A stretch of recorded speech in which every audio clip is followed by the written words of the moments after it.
안녕하세요. 삶의 지혜와 역사의 깊이를 탐구하는 시간입니다. 오늘 우리는 잠시 멈추어 우리 삶의 가장 근본적인 질문 하나를 마주하려 합니다. 삶이라는 치열한 전쟁터 속에서 우리는 무엇으로 자신을 지키고 있습니까? 성경 에베소서 6장은 이 영적 전투에 대한 가장 위대한 지침서와도 같습니다. 그리고 그 모든 전략의 대미를 장식하는 마지막 권면, 그것이 바로 오늘 우리가 함께 나눌 기도에 관한 이야기입니다. 이 말씀이 여러분의 마음에 깊은 울림을 주기 전 잠시 시간을 내어 이 채널을 통해 더 많은 영적 양식이 전파될 수 있도록 도와주십시오. 여러분의 구독과 좋아요는 하나님의 말씀을 나누는 귀한 사역에 동참하는 길입니다. 이 영상을 함께 나누는 모든 분들께 하나님의 평강이 함께하기를 기도합니다. 에베소서 6장 18절은 이렇게 말합니다. 모든 기도와 간구를 하되 항상 성령 안에서 기도하고 이를 위하여 깨어 구하기를 항상 힘쓰며 여러 성도를 위하여 구하라.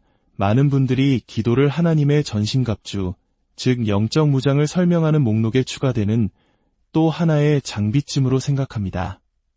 진리의 허리띠, 위의 호심경, 평안의 복음의 신, 믿음의 방패, 구원의 투구, 그리고 성령의 검. 이 모든 것을 갖춘 뒤에 추가로 챙겨야 할 부속품처럼 여기는 것이죠. 하지만 사도 바울은 전혀 다른 그림을 그리고 있습니다. 기도는 단순히 목록의 마지막 항목이 아닙니다. 그것은 목록 그 자체가 아닙니다. 기도는 우리가 입은 모든 갑옷의 생명을 불어넣고 우리가 든 검의 힘을 싣는 에너지원과 같습니다. 아무리 최첨단 전투기를 보유하고 있어도 연료와 조종사가 없다면 그것은 고철 덩어리에 불과합니다.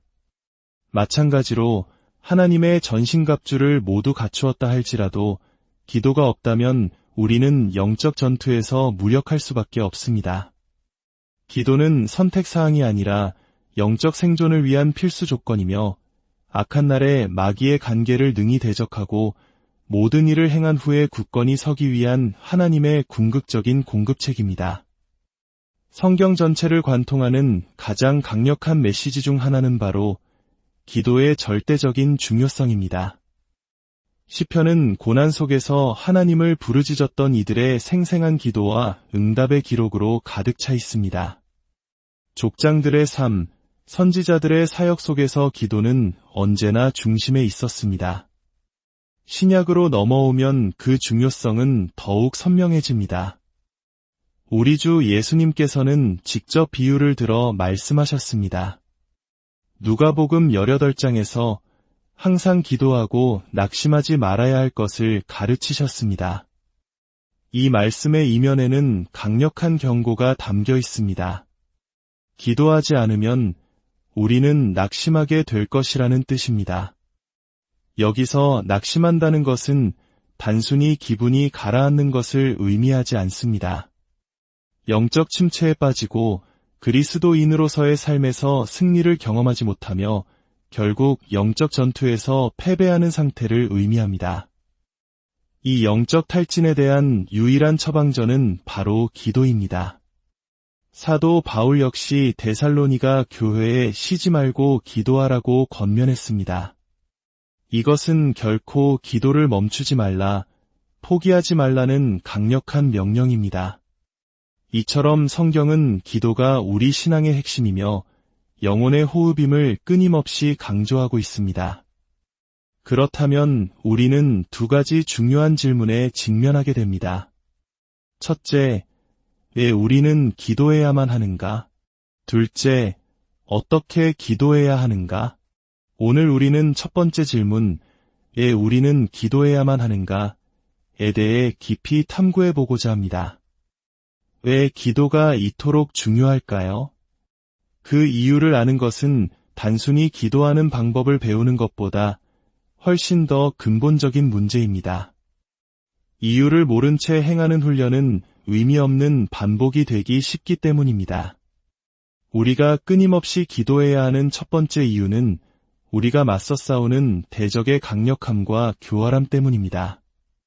사도 바울이 바로 앞선 구절에서 경고했듯이 우리의 씨름은 혈과 육을 상대하는 것이 아닙니다. 통치자들과 권세들과 이 어둠의 세상 주관자들과 하늘에 있는 악의 영들을 상대함이라. 우리는 종종 이 영적 실체를 잊고 살아갑니다. 마치 동화 속 이야기처럼 치부해 버리곤 합니다. 그러나 성경은 분명히 말합니다. 우리의 대적은 실제하며 그의 힘과 지략, 그리고 우리를 무너뜨리려는 의지는 상상을 초월합니다. 예수님께서는 이 땅에 계실 때 친히 사탄과 맞서 싸우셨고 그 모든 시험과 공격의 힘을 경험하셨습니다. 우리가 기도하지 않는 근본적인 이유는 아마도 이 악한 영들의 존재와 그 세력에 대해 무지하기 때문일 것입니다. 만약 우리가 보이지 않는 영역에서 벌어지는 이 치열한 영적 전쟁의 실상을 조금이라도 깨닫는다면 우리는 무릎 꿇지 않고는 단 한순간도 버틸 수 없음을 알게 될 것입니다.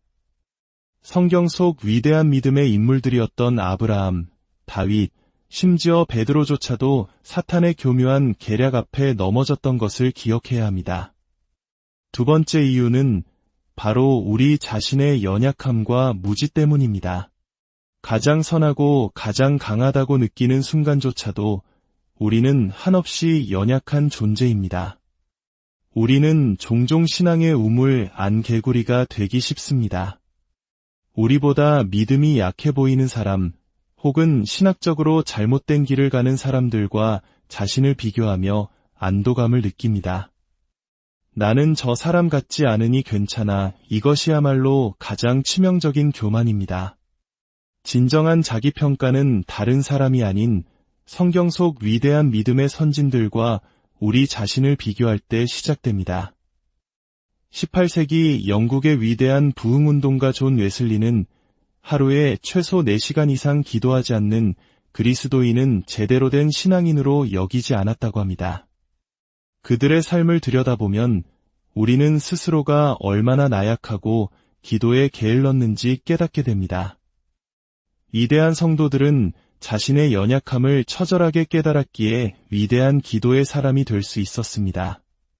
그들은 자신의 가장 선한 의지조차 믿지 않았고 오직 예수님의 이름에만 온전히 의지했습니다. 스스로를 점검하는 것은 기도로 나아가는 가장 확실한 길입니다. 우리 자신을 깊이 들여다볼수록 우리의 부족함과 무지를 발견하게 되고 그 발견은 우리를 무릎 꿇게 만듭니다. 세 번째 이유는 우리의 총사령관이신 구원의 주님과 끊임없이 소통해야 하기 때문입니다. 우리는 그리스도의 군사로 부름받았습니다. 전쟁 중에 있는 군인에게 가장 중요한 것은 지휘관과의 통신입니다. 통신이 끊긴 군인은 고립되고 방향을 잃고 결국 패배하게 됩니다. 기도는 바로 우리 영혼의 무전기와 같습니다. 우리는 기도를 통해 우리의 대장이신 예수 그리스도께 현재 상황을 보고하고 그분의 지시를 받으며 그분으로부터 오는 힘과 지혜를 공급받습니다. 그렇다면 구체적으로 기도는 우리에게 어떤 유익을 줍니까? 첫째, 기도는 우리가 입은 전신갑주를 사용할 힘을 공급합니다. 하나님께서 주신 갑옷은 완벽하지만 그것을 입고 싸울 힘이 없다면 무용지물입니다. 다윗이 골리앗과 싸우러 나갈 때 사울왕의 갑옷을 입었지만 너무 크고 무거워 제대로 움직일 수조차 없었습니다. 오히려 거추장스러운 짐이 될 뿐이었죠. 우리에게는 갑옷뿐만 아니라 그 갑옷을 입고 민첩하게 움직이며 싸울 활력과 에너지가 필요합니다. 기도는 바로 생명과 능력의 근원이신 하나님께 우리를 연결하여 그분으로부터 이 영적인 활력을 공급받는 통로입니다. 구약시대 이스라엘이 아말렉과 싸울 때의 이야기를 기억하실 겁니다. 여호수아는 전쟁터에서 군대를 이끌었고 모세는 산 위에서 손을 들고 기도했습니다. 모세의 손이 올라가 있는 동안에는 이스라엘이 이겼지만 그가 피곤하여 팔이 내려오자 아말렉이 이기기 시작했습니다. 결국 아론과 훌이 양쪽에서 모세의 팔을 붙들어 주었고 해가 지도록 그의 팔이 내려오지 않자 이스라엘은 큰 승리를 거두었습니다. 여호수아의 군대가 아무리 용맹하고 전략이 뛰어나다 할지라도 하늘로부터 오는 이 결정적인 힘이 없었다면 승리할 수 없었습니다. 기도는 바로 이와 같습니다. 둘째, 기도는 영적 전쟁의 지혜와 전략을 줍니다. 우리는 교활한 적과 싸우고 있습니다. 사도 바울은 우리가 그의 계책을 알지 못하는 바가 아니로라고 말했습니다. 사탄의 계략을 아는 것, 이것이 바로 영적 지피지기입니다.